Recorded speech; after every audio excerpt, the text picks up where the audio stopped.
Hi. Sankranti game changer cinema వస్తుంది. దాని మీద మీకుండే ఎక్స్పెక్టేషన్స్ ఏంటి? ఏ రేంజ్ లో ఉంటుంది అనుకుంటున్నారు? రామ్ చరణ్ అంటే ఇప్పుడు తర్వాత నుంచి గ్లోబల్ స్టార్ అయిపోయారు. ఇప్పుడు ఆల్ ఓవర్ వరల్డ్ ఇప్పుడు రామ్ చరణ్ కోసం ఎదురు చూస్తుంది. రీసెంట్ గా డలాస్ యూఎస్ లో కూడా ఈవెంట్ జరిగింది. చాలా బాగుంది. ఓకే, ట్రైలర్ చూసిన తర్వాత మీకు ఏమనిపించింది? డ్యూయల్ రోల్ చేశారు కదా ఆయన. అవును, రామ్ చరణ్ గారు పంచ కట్టుకొని ఒక ట్రైలర్ లో నడుచుకుంటూ వస్తుంటారు. ఇప్పుడు మేమందరం వెయిట్ చేస్తున్నాం. ఇంకా శంకర్ డైరెక్షన్ అంటే ఇంకా చెప్పాల్సిన అవసరం లేదు. ఓకే, రామ్ చరణ్ యాక్టింగ్ కోసం అలాగే ట్రైలర్ లో ఫైట్స్ చూస్తే కూడా ఒక రేంజ్ లో ఉన్నట్టు అనిపిస్తున్నాయి కదా. రేంజ్ లో ఉన్నాయి.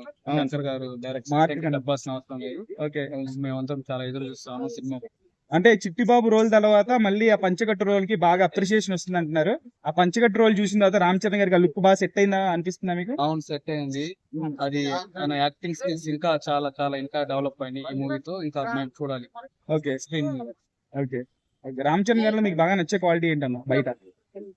రామ్ చరణ్ గారు రీసెంట్ నా ఫ్రెండ్ సర్కిల్ లో కానీ చాలా డీసెంట్ కానీ బాగా హెల్ప్ చేసే పర్సన్ అనేసి నేను వింటుంటాను నా ఫ్రెండ్ సర్కిల్. ఓకే, మీకు రామ్ చాలా సౌమ్యుడు.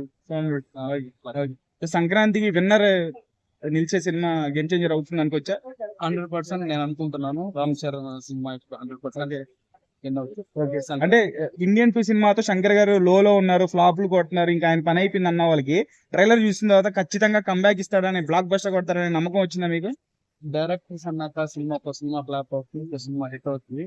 కానీ శంకర్ గారికి ఫ్లాప్ అవడం అంటే అది అందరూ జీర్ణించలేకపోయారు. కానీ గేమ్ చేంజర్ మళ్ళీ శంకర్ గారు రీబ్యాక్ ఇస్తారు. Thank you brother. థ్యాంక్స్.